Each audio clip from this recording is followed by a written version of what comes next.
Turim ir tokių, nėra tikrai jaukų naktį miške. Nu tai ką, pagaliau sulaukiam vasaros, orai visai džiugina, tik tais tokie permainingi, kad net baisu kažką planuoti, nes diena karšta, vakare liūtis, tai žiūrėsim kaip šiandien bus. Turėjo būti visai vėsoka, bet turim kokius 2-5 laipsnius, tai šortų nepasiėmiau aišku, bet šiandien planas yra daug neit, nes kažkaip po paskutinio karto, kai užbridau aš ten per Kemsynus, tai vis dar neatsigaunu. Tai yra labiau relaksinis šiandien išėjimas. Tai dabar čia esam visai gražiam spotelį, bet čia toks kaip privatus krantas, tai ieškosim kažko dar privačiau.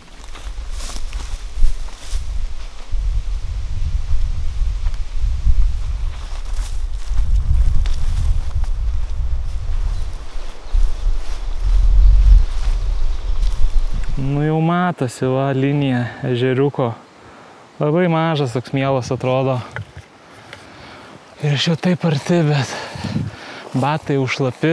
Aš kaip durnelis pasiėmiau peršlampamus, nes kažkaip galvojau, nu tai čia jau šilta vasara. Nebereikia kaitinti koją, bet...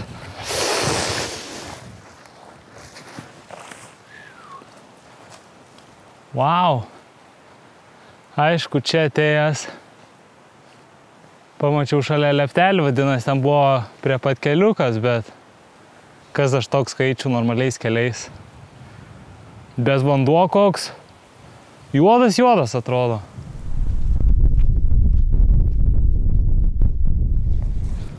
Nu, tai kaip jau mano vietelė šiandien.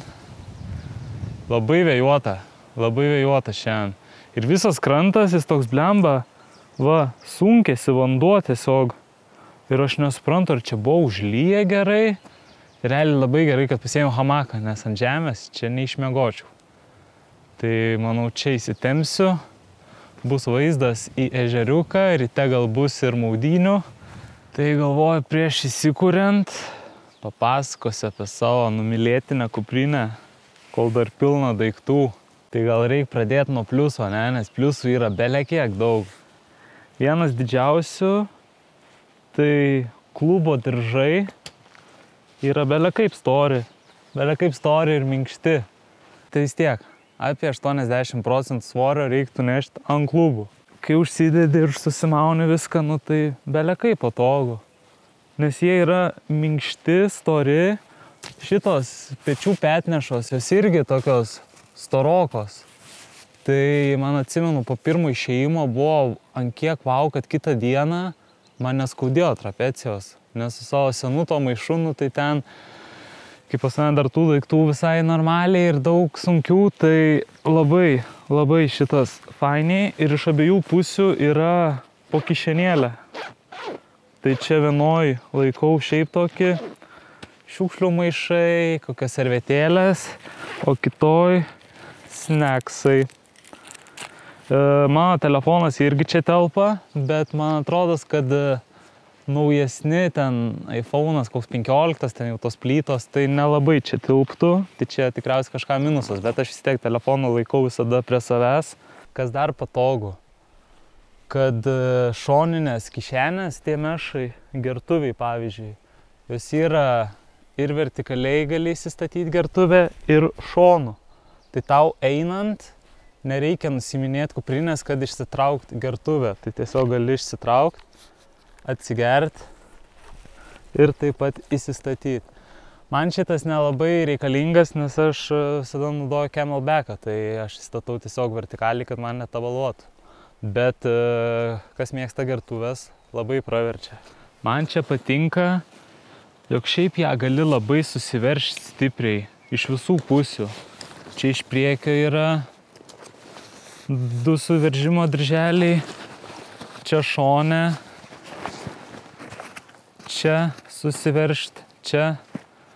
Tai jeigu jin yra apie 70 litrų, tai jeigu mažiau prikrauni, nu, tai ją susiverši, kad nebūtų tiesiog tokia tuščia palaida bala. Ir prieki yra toks mešinis tinkliukas. kuris visai daug talpina. Tai aš dabar čia laikau virvių, laikau nuo lietaus striukę ir rankšluostį. Tai čia gali dėti ir, pavyzdžiui, šlapius rūbus, ar ten kokias šlapias kojines, nes jis yra kvepuojantis, tai realiai šiek tiek ir padžius, bet dažniausiai aš laikau tokius, kur reikia greit kažką pasiekti. Ir čia labai daug telpa ir labai susitaupo vietos, kad viduj nereikia prikrauti. Iš išorės taip pat turime 2 kišenes šoninės, visai didelės. Tai vienoj laikau prakurų maišiuką ir vaistinėlę, kur šiaip yra per didelė, gal ne tokia patogiai, reiktų pasikeisti. Tai čia vienoj pusėj, kitoj laikau įrankius. Tai pjūkliukas, kirvukas, peilį. Tai čia galėčiau dar kažką daugiau įsidėti iš tikrųjų, bet nelabai ir bet turiu ką. Tai kadangi vis tiek įrankiai visai sudaro svorio, o juos kai laikai čia vienoj pusėj, tai buvo klausimas pritam video, kaip paskirstau tą svorį. Tai tarkim, jeigu aš čia kairiai įsidedu įrankius, tai aš savo gertuvę su vandeniu jau statau į dešinę pusę, kad šiek tiek nesimestų visas pagrindinis svoris tik į vieną pusę. Ir dar patogu, kad turim prisikabinimą kilimėliui iš išorės. Tai šiaip kuprinė pakankamai didelė, jį gali išskleisti ir dėti vidų, bet aš dar nesu toks pedantiškas ant daiktų susidėjimo, pas mane dar šiek tiek balaganas, tai aš kažkaip mėgstu tiesiog prisirišti iš išorės. Ir žinoma, turim Mr. Daypacką, kuris, šitas dangtis jis labai didelis. Turim 2 kišenėlės, vieną mažesnę, tai čia lempas laikai, tokias smulkmenas. Kita didesnė, tai čia jau belekiek laiko telpa.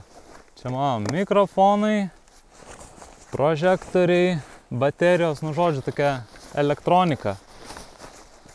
Ir kaip jau buvau rodęs prie tam klipe, kad jį pasidaro į kuprinę, tai kas labai gerai, jog tarkim aš dabar turiu belekiek daiktų, viduj, tai aš ją kai išskleidžiu, tai man nereikia tų daiktų ištraukti ir sudėti į kitas kišenėlės, tai tiesiog iš karto pasidarai kuprinę. Ir jeigu nusiemi viršutinį tą dangtį, tą Daypacką vadinamą, ir nori, tarkim, turėti mažesnę kuprinę, tai Osprey apgalvojo ir tiesiog yra toks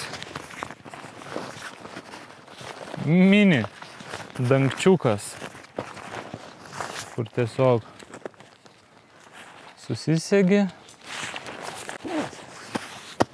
ir turi mažesnę kuprinę. Turim apatinį skyrių miegmaišiui. Dabar pasiėmiau savo vasarinį miegmaišį, tai čia sutilpo man daug daugiau. Tai čia yra miegmaišis, hamakas, pagalvėlė ir rūbų. Tai čia skyrius, ką ir visas kuprinės turi. Ir čia yra šitas toks dugnas, kuris atsisega, tai tu gali turėti arba pilną didelį vientisą skyrių, arba atskirti hamaką nuo pagrindinio skyriaus, ką aš ir darau. Ir tada turime pagrindinį skyrių, kurį gali pasiekti per centrą, kaip čia pasakyti, per šoną.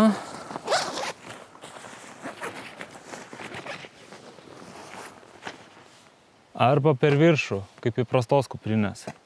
Tai ką aš čia dabar esu savo senovinę keptuvę pasislėpęs, apsirengimo. Čia yra tentas, katiliukas, virtuvė ir čia viršui visas yra maistas su dar vienu megztiniu. Ir čia biški šlapia, bet dar ten laikau camelbacką. Nu, toks atskiras skiriukas, tai čia irgi dažniausiai jau visos kuprinės turi. Bet šiandien kažkaip visai čia viskas taip sutilpo labai sklandžiai. Dar kas iš pliusų faina, sumokėjus tokią sumą, jo gauni apsaugą nuo lietaus. Yra kuprinių, kur turi atskirai pirkti. Tai nežinau, man tai atrodo, kad būtinas dalykas yra, jeigu jau pardavinėjai kuprinę, nu tai iš karto su apsauga nuo lietaus. Osprey pliusas. Nu ir paskutinis privalumas, manau, yra tas, kad čia nugara yra padengta tinkleliu su oro tarpais. Tai realiai šita visa nugaros plačioji dalis jį neprakaituoja, nes net dabar pridedi ranką ir jauti, kaip vaikšto oras, jeigu dar biškį vėjukas užpučia. Tai čia yra didelis pliusas, nes ta nugara tavo netiek sprakaituoja, bet pereinant prie minusų, šita dalis, pavyzdžiui, kuri remiasi ten jau virš subinkaulio, matyt, nežinau kaip ten tiksliai vadinasi, ir čia dar tokia biškį guminė, kad neslystų tiek. Nu tai, pavyzdžiui, man tai čia bele kaip kaista. Tai va dabar šiandien, kai buvo šilčiau, eini ir realiai virš diržo, nu kur ten tas klubo diržai užsiveržia, tai visa šita pusė prakaituoja, bet nežinau, ar čia yra koks nors sprendimas šitam. Čia, aišku, pagal savo ūgį reikia nustatyti tą aukštį, tai aš čia dar eksperimentuoju. Kokį dar pastebėjau minusą, tai jog ją pasiimant ir bandant užsimesti, jeigu nebūni atsiveržęs diržų, nu nežinau, ar mano sąnariai netokie lankstus, bet labai sunku pagauti tą diržą. Nu dabar dar normaliai, bet aš čia biškį jau daiktų apmažinęs.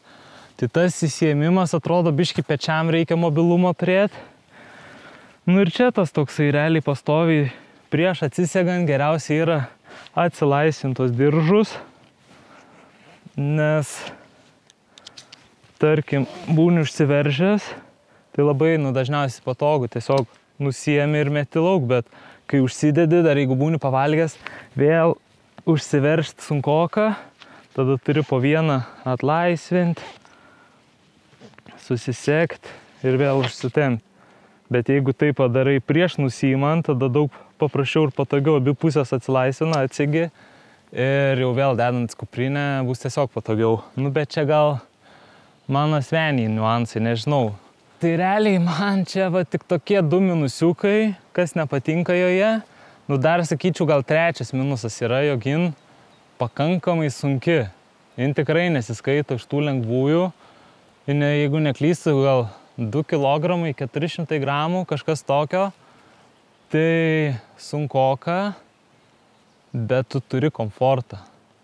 Nes tu gali ten, nu, jeigu jau labai patinka tas ultra lightweight visas geras, tai ten gali kuprinę pasiimti, kur mažiau kilogramų sveria, bet tada tu jau nu, neturi tokio rėmo, kaip pavyzdžiui čia. Nu, tai mano čia nugara net nesiliečia dabar prie nugaros. Mano nugara nesiliečia prie kuprinės. Ir šiaip ją kaip pastatai ant stovi, nu, turi savo formą, nes yra vidinis rėmas. Bet su kitom, nu, tai ten tos ultralight, tai realiai tokie maišai tiesiog. Bet prieš darant vakarienę, norėjau dar pasidalinti kai ko. Ką veiksim naktį ir kodėl tai veiksim naktį. Kai sakiau, kad kuprinės apžvalga buvo pirmoji, bet nepasakiau, kad paskutinioji, nes apžvelgsim dar vieną daiktą. Armitech žibintuvėlį. Tai susisiekė jų atstovė su manim, šiaip labai keista, nes iš užsienio jie. O aš čia toks paprastas Lietuvos pilietis. Bet žodžiu, sutarėm barterinius mainus, sako, duodam, tu, sako, pasižiūrėk kaip tau. Tai aš ir pasakysiu, kas gerai, kas negerai, bet nu dabar šviesu, tai čia, žinai, šviesoj dar nieko nematysim. Bet labai fainas dalykas, kad jis yra nusiimamas, nu, nebe ciklopas, bet gali tipo turėti rankose. Šiaip jam yra dar toks pridėtas segiklis, kur gali, tarkim, į kuprinės petnešą arba prie diržo sekt, bet nelabai man reikalinga, nes aš pagrindę naudoju viską ant galvos, kad būtų laisvos rankos. Tai yra dar čia tokia apsauginė gumutė, kad tvirtai laikytųsi ant galvos. Tai mes naktį eisim mini žygį aplink šitą ežeriuką. Tai va tada ir bus ką daugiau papasakot. Dabar ką galiu pasakyti. Tai šiaip rimtas daiktas atrodo. Atlaiko -25 šalčio, man atrodo, ir +40. Tai žodžiu, žiemą turėtų gerai laikyti. Ir nebijo vandens. Tai per lietų gali naudot ir nebijo vandens, tipo normaliai. Tai šiaip iš karto galėsim, naktį ištestuosim, ar tikrai nebijo vandens. Esu alkanas, reikia pasidaryti vakarienę. Kepsiu faršą, nepasiėmiau aliejaus. Nu tai ką, bandom pasidaryti vakarienę. Vakarieniai darysiu pusmetrinį sumuštinį.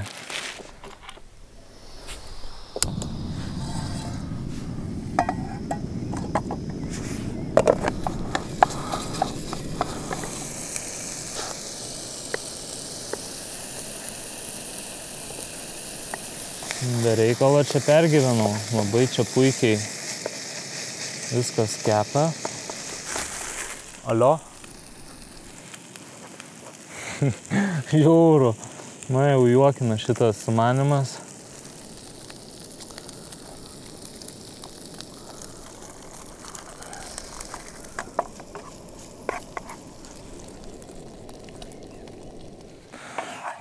Tokį subvėjų atsidarėm. Miške. Wow! Kaip jau mano, net bijau palenkti. Va toks va. Tik išjungiau kamerą. Sumuštinis. Aukštyn galva į žemę. Tai dabar turiu tikrą gamtinį sumuštinį. Ir klasiškai prie tokio nesveiko maisto dar šiek tiek nesveikai atsigerti. Cheers!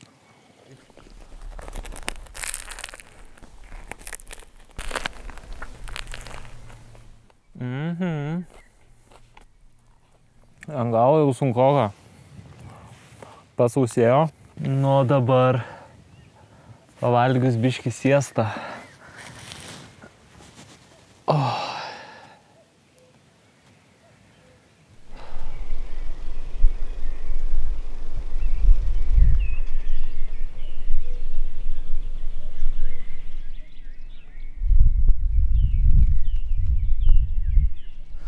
Dabar yra be 10:10. Saulė jau beveik nusileidus, bet čia dar atviras dangus, žydros. Tai dar šviesu. Tai kokią jaučiu 11, pusė 12. Pajudėsim į naktinį nuotykį. Labai tikiuosi, kad nebus labai užpelkėję, nes tamsoti ten nematysi, kur bala, kur ne. Tai žinau, kad bent pusę ežero, gal nedaugiau nei pusę, tikrai gali palei pakrantę praeiti, bet kita pusė tokia atrodo aukšti krantai biškiai aukštesni. Pažiūrėsim. Nu ką turim, 11:30, dar šiek tiek matosi to žydro dangaus, bet jau visai noriu miego. Tai galvoju, kol eisim, gal visai sutems, bet galbūt ir visai tokia šviesi naktis bus. Spėju, truksim kokį pusvalanduką. Užsidėsiu gal GPS-ą ir bandom. Aš jau matau, kaip aš sušlapsiu batus, nes čia eini ir tiesiog visas tas šlapios samanos, visas tas pelkėtas krantas tiesiog. Va tokį turim krantą. Sakau, žiauru. Bus žiauru. Nu, apšviečia. Realiai viską matai. Bijojau, kad čia nematysiu to keliuko aplink krantą, bet nu puikiai.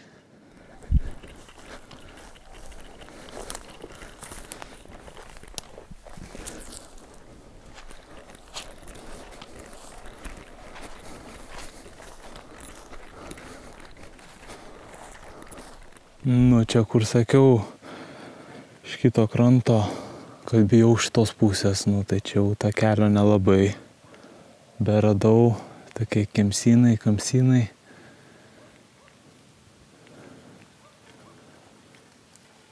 Nu, pasakysiu taip, nėra tikrai jaukų naktį miške, bet kažkaip gerai.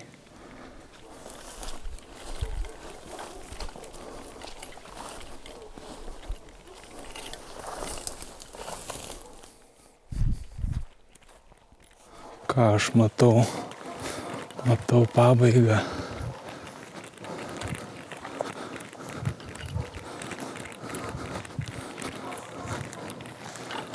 O taip esu įsikūręs. Man čia šitas daiktas toks visai patiko. Nu, nepalyginsi su Decathlonu, kuris realiai dabar jau visada su šviesa, nors kai tokia naktis pripratus akiai, tai turėtų būti pakankamai lengva eiti ir be šviesos.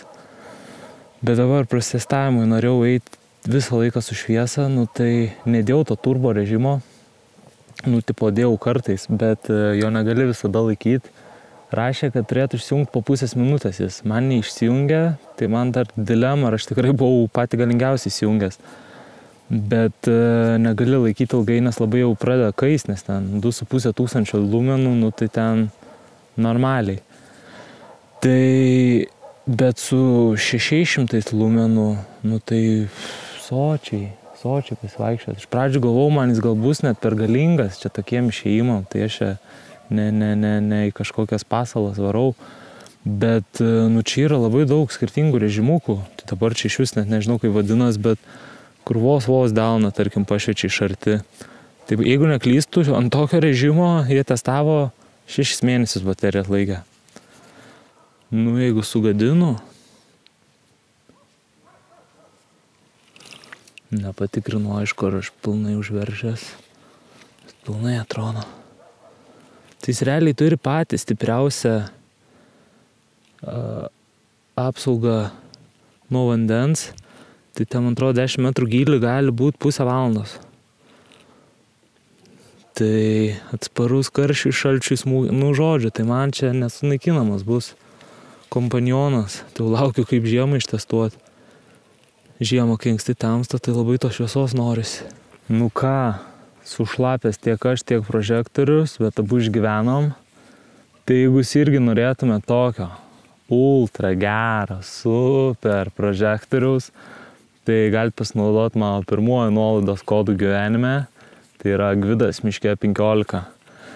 Ir su nuolaida užsisakyti tokį patį arba net dar geresnį. Siunčia iš Vokietijos, bent jau man, atsiuntė greičiau nei per savaitę. Good deal. O aš ką, viskas, jau 1:30 einu miegoti. Iki ryt.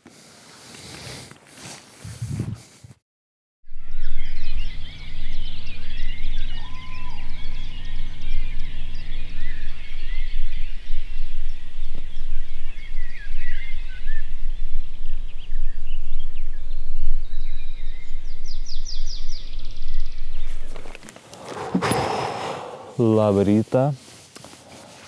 Nu jau toks gražus čia rytas. Jau taip garuoja čia tas vanduo. Bet naktis tokia vėsoka, pasakyčiau. Aišku, tas miegmaišis. Teoriškai komfortas prie +7, bet pagal mane komfortas ten prie +18. Tai biški buvo vėsumo.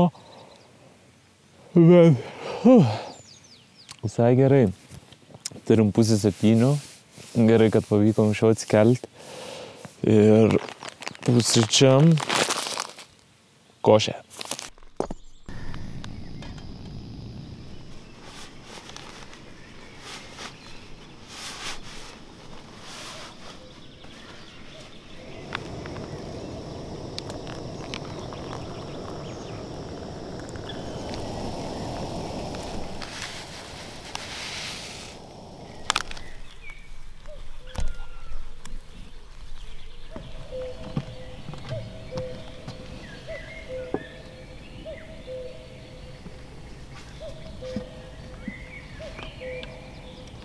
Nu ką, rytas prasidėjo taip gražiai su saulė, dabar viskas taip apniuko. Tai gerai, kad dar pamačiau to gražaus ryto. Nu ką, dabar viskas, belieka susitvarkyti vietą, palikti gražiau nei radau ir patraukti link mašinos. Jeigu patinka mano nuotykiai gamtoj, tai kviečiu užsiprenumeruoti mano kanalą, nes šią vasarą laukia dar ne vienas nuotykis. Tai viskas, šiandien tiek, ačiū, kad žiūrėjot ir pasimatysime jau kitoje laidoje.